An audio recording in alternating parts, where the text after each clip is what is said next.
ಅಯೋಧ್ಯೆಯಲ್ಲಿ ರಾಮನ ಮೂರ್ತಿ ಪ್ರತಿಷ್ಠಾಪನೆ ಹಿನ್ನೆಲೆಯಲ್ಲಿ ಬೆಳಗಾವಿಯಲ್ಲಿ ಜನವರಿ 20ರಂದು ನಗರದ ಸರ್ದಾರ್ ಮೈದಾನ ಹಾಗೂ ವ್ಯಾಕ್ಸಿನ್ ಡಿಪೋದಲ್ಲಿ 10,000 ಸಂಖ್ಯೆಯ ಜನರಿಂದ 11 ಬಾರಿ ಹನುಮಾನ ಚಾಲಿಸಾ ಪಠಣ ಮಾಡಲಾಗುತ್ತಿದೆ.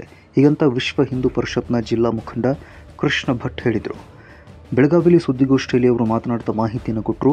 ಕಳೆದ ಡಿಸೆಂಬರ್ 5ರಿಂದ ಪ್ರತಿನಿತ್ಯ ಸಂಜೆ 7:30ರಿಂದ 8:30ರವರೆಗೆ 11 ಬಾರಿ ಹನುಮಾನ್ ಚಾಲಿಸಾ ಪಠಣ, ನೂರಾರು ಮಹಿಳೆಯರು, ಮಕ್ಕಳು, ಯುವಕರು ಸೇರಿದಂತೆ 51,000 ಹನುಮಾನ ಚಾಲಿಸಾ पूर्णಗೊಂಡಿದೆ ಅನ್ನುವ ಮಾಹಿತಿಯನ್ನು ಕೊಟ್ಟರು. 22 तारखेला होणाऱ्या श्री राम मंदिराच्या उद्घाटनाप्रसंगी विश्व हिंदू परिषद बेळगावच्या वतीनं येणाऱ्या 20 तारखेला वॅक्सिन डिपो व सरदार मैदान येथे 11वा हनुमान चालीसा व महाआरतीचं आयोजन केलेलं आहे. तरी या हनुमान चालीसाला समस्त हिंदू समाजाने एकत्र येऊन कमीत कमी दोन्ही ग्राउंडमध्ये 10,000 संख्या जमाचे विश्व हिंदू परिषदचं कार्य करत आहे. आणि हिंदू समाजाला एक विनंती आहे की हनुमान चालीसाला दोन्ही ग्राउंडमध्ये कमीत कमी 10,000 जण हिंदू समाजाने जमा होऊन त्या हनुमान चालीसामध्ये भाग घ्यावा.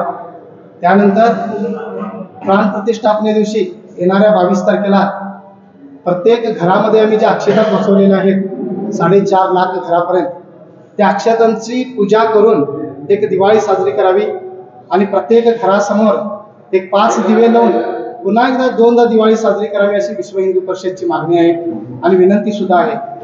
आज 5 डिसेंबर रोजी या बेळगावमध्ये अक्षताचं आगमन झालं. त्यानंतर तालुक्यामध्ये पोहोचवण्यात आल्या आणि पूर्ण गावामध्ये असं करून टोटल 4 लाख घरामध्ये हे अक्षता पोहोचलेल्या आहेत.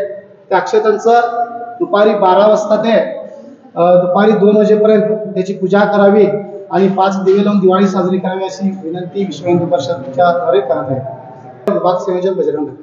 ಈ ಸಂದರ್ಭದಲ್ಲಿ ಶ್ರೀಕಾಂತ್ ಕದಂ, ಆನಂದ್ ಕರಲಿಂಗನವರ, ಮುನಿಸ್ವಾಮಿ ಭಂಡಾರಿ, ಬಿಪಿನ್ ಪಟೇಲ್, ಸಂತೋಷ್ ವಾಧ್ವಾ, ರಾಜೇಶ್ವರಿ ಸಂಬರ್ಗಿ ಮಠ, ಶರದ್ ಪಾಟೀಲ್ ಸೇರಿದಂತೆ ಇನ್ನೂ ಹಲವರು ಕೂಡ ಭಾಗವಹಿಸಿದ್ದರು. Rajashekhar Hiremath, Kannada news network, Belagavi.